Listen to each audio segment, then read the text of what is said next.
Everyone, বর্ষণ golden ডায়মন্ডের পক্ষ থেকে নিয়ে এসেছি আরেকটা নতুন ভিডিও। তো ম্যাডামরা কিন্তু আজকে অনেক দূর থেকে চলে এসেছে আমাদের শোরুমে, বনগাঁ রামনগর রোড এসপি অফিসের অপোজিটেই আমাদের এই শোরুমে। আর ম্যামরা কিন্তু ভীষণ সুন্দর একটা দেখতে পাচ্ছেন, কয়েকদিন আগেই আমাদের ম্যাডাম ভিডিও করেছিলেন একটা ভীষণ সুন্দর ভাইরাল একটা এখানে ক্রিস্টাল নেকলেস রয়েছে, খুব সুন্দর পেন্ডেন্ট দেওয়া, তার সাথেই কিন্তু ফ্রি রয়েছে, একদম ফ্রি অফ কস্ট এই ভাইরাল পলা জোড়াটা।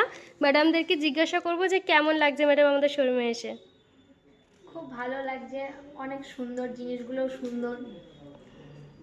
আচ্ছা, কাস্টমারদের উদ্দেশ্যে কিছু বলবে যে তোমরা, আচ্ছা তোমরা কোথা থেকে এসেছো? আমি দূরে বলেছি। তো ম্যাডামটা কিন্তু কৃষ্ণনগর থেকে চলে এসেছে আমাদের বনগাঁয়, এটা খুবই পছন্দ হয়েছিল ম্যাডামদের, তাই নেওয়ার জন্য। তো ম্যাডামদেরকে একটা কথাই জিজ্ঞাসা করব যে কাস্টমারদের উদ্দেশ্যে কি বলবে আমাদের শোরুম সম্পর্কে, যে তারা কেন আসবে বর্ষণ গোল্ডেন ডায়মন্ডে। এখানে কালেকশনগুলো ভালো, আপনাদের ব্যবহার খুবই ভালো, ডিজাইনটাও ভালো, পছন্দ। তো ম্যাডামদের কিন্তু কালেকশনগুলো ভীষণই পছন্দ হয়েছে। তো thank you so much madam, অবশ্যই আবারও আসবেন। আসবেন, মধ্যেই আসবে। আমি কানেরটা পছন্দ হয়নি, কানেরটা আচ্ছা আচ্ছা, অবশ্যই আসবেন। ঠিক আছে।